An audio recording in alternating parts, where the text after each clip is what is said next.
Well, Victoria's Barwon Prison is leading the state in failed drug tests, returning more positive drug tests than inmates from any other prison in the state. More than 1 in 10 random drug tests taken at the Barwon Prison have come back positive, showing the incompetence of Corrections Victoria. And now we know Corrections Victoria will be running the already failing hotel quarantining system in Victoria. Lots to get into. Let's bring in my panel, Sky News host of Outsiders, Rowan Dean, and New South Wales leader of One Nation, MP Mark Latham in Sydney. Well, Mark, help me out here. If they can't keep the drugs out of the prison, how on earth can they take over the already failing quarantine system in Victoria, and anyone have any faith that they can do it? Well, it's like everything in Victoria under the Andrews government. It's a dismal failure. And Peter, for getting drugs out of the prison system, the COVID period has been the best period we've had because they haven't got visitors to the jail. You can't sneak the drugs in and the other contraband. So what's gone wrong in Victoria just follows a consistent pattern. Everything goes wrong in Victoria. This should be a period where you'd say with no visitors, who's taking the drugs into the jails? It must be a staffing problem they've got or some other issue that's arisen. And I know in New South Wales, the inmates are going crazy because they haven't got their drugs, and that's a good thing. That is a very, very good point. And Rowan, early on at the start of this pandemic, we talked about the fact that much harder to import drugs because there isn't the drug mules coming in on flights all the time. And we were talking about, remember there was that Victorian taxpayer-funded document or material sent out, certainly by an agency funded by the taxpayer, saying go out there, hoard up your drugs, make sure you've got your supplier's mobile number in case you get desperate in this quarantine period. And we've got this one case in Victoria of a prison in trouble, and you've got Mark's point, prisons in New South Wales really breaking the back of the problem. Well, you have to wonder about the values of the Victorian government. I mean, they do successfully manage, if you happen to have a fishing line and a hook and a worm, they will manage to find you, track you down, catch you, and sling the book at you and fine you a fortune. So when it comes to stopping people fishing, or if they see you with a little golf ball and a hole over there and you're trying to put the ball into the hole, the SWAT squad will descend on you. They'll round you up. They'll have you pinned to the ground. So, I mean, the Victorian police seem to have a little bit of a problem with priorities and values. Of course, if you want to have drugs in the prison, help yourself, as Mark says, there's probably all sorts of methods for that to occur. But this is what happens. We keep forgetting, we keep treating our state governments as if they have some kind of great role to play in our national life. They're managers. They're supposed to be successful managers, competent managers of the sort you would have to employ, maybe to stack the shelves or maybe to make sure that this parcel gets to that parcel. Instead, the Andrews government, and I suspect the others aren't that far behind, but that's the gold standard in incompetence is the Andrews government. They don't seem to be able to turn a trick on anything. And it's the taxpayers who lose out every single time. I want to get to an announcement made by the Prime Minister today about a national inquiry into quarantining, because I think there's some hairs on that one.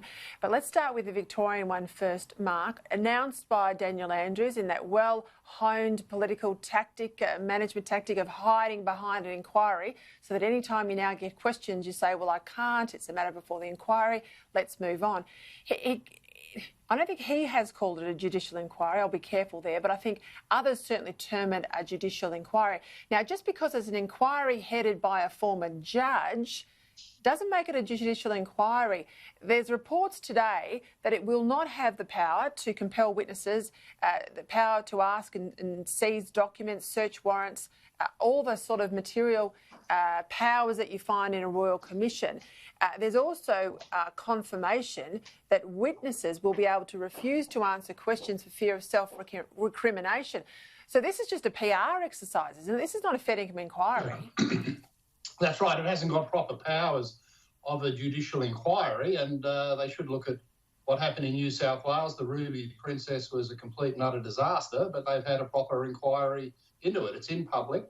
There are proper powers given to the Commissioner. In Victoria, there should be a power to compel witnesses, to acquire documents to make them public, and the people of Victoria have got the right to know what went wrong, who's responsible, which minister should be sacked for this. You need it all out in the open, because quite clearly it's not just a health problem in Victoria. Their economy there is going to suffer for many years to come because of this incompetence, and the news that in the quarantine the guards are knocking off the clientele and racing out of the suburbs and spreading the virus. What an absolute disaster. What a farce. It's kind of, you couldn't make this stuff up, could you? No, you couldn't make it up. If it was a plot in a movie, we'd all think it was crazy. Rowan, today the PM announced a national inquiry into quarantine processes. Now, I can't make up my mind, and I'll wait till I see the terms of reference, whether he's just doing the right thing by the Premier in Victoria and giving him some cover, making it look like it's a bigger national issue. We don't have this issue anywhere else other than Victoria. And we know that ministers, Dan Tehan's a good example, Education Minister, who criticised the Victorian government early on about schools closures. He was shut down by the PM. So is the PM giving his mate in Victoria some cover, or are they going to have fair income terms in the national inquiry that will then cover up or mitigate, remove the problems that we know we're going to see in the Victoria one? Will the national inquiry led by Jane Holton have the fair income powers that the Victorian state inquiry doesn't? I haven't made up my mind. Well, Peter, if you go across Sydney Harbour and head out through the Heads on the left there, just near Manly, there's a quarantine station. It's one of the oldest buildings in Sydney. I think they've turned it into a hotel or a restaurant or something now. The policy of quarantining is one of the oldest and simplest things to get right.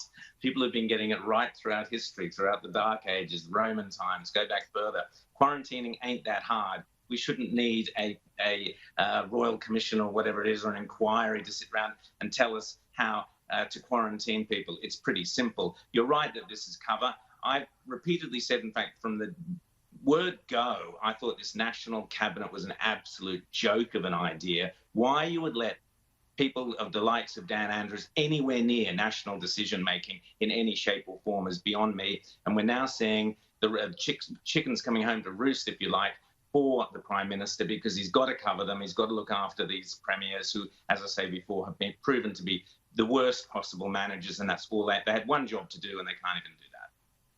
Yeah, and if it silences dissent, if it then becomes sort of kumbaya at a national level, that you've got all the leaders in basic agreement, and that you then have to get decisions made with the lowest common denominator, basically by, some sort of quorum, I don't think that's good for any of us, let alone good for the state, certainly not good for the Commonwealth. Mark, I want to ask you, you're talking about One Nation in New South Wales doing something to tackle the whole issue of, and we're seeing it increasing in New South Wales in particular, the assault of emergency workers. In Victoria, one thing I will commend the government for down here is there is a mandatory prison sentence for anyone caught, and I think there's a scale of damage for an emergency worker, assaulting an emergency worker. What are you proposing in New South Wales?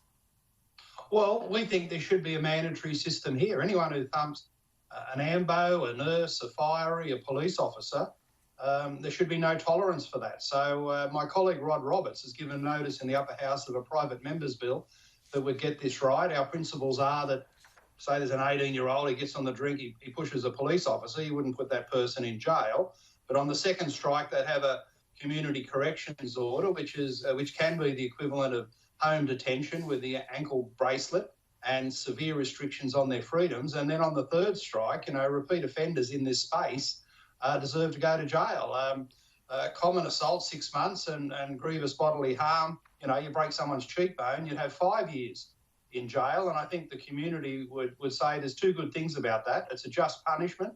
And secondly, it's an important deterrent to tell people out there on the streets, any idiots around, anyone who believes Black Lives Matter, anti-police rhetoric, for example, keep your hands off our emergency service workers. They do a great job in these circumstances. And if you are a repeat serious offender in this area, you'll spend a very, very long time in jail. Gentlemen, thank you as always. You've finished off a big week of news in a beautiful way. We'll all have a wonderful weekend. You too. Thank you very much for your time tonight. Thanks, Peter. See you, Mark.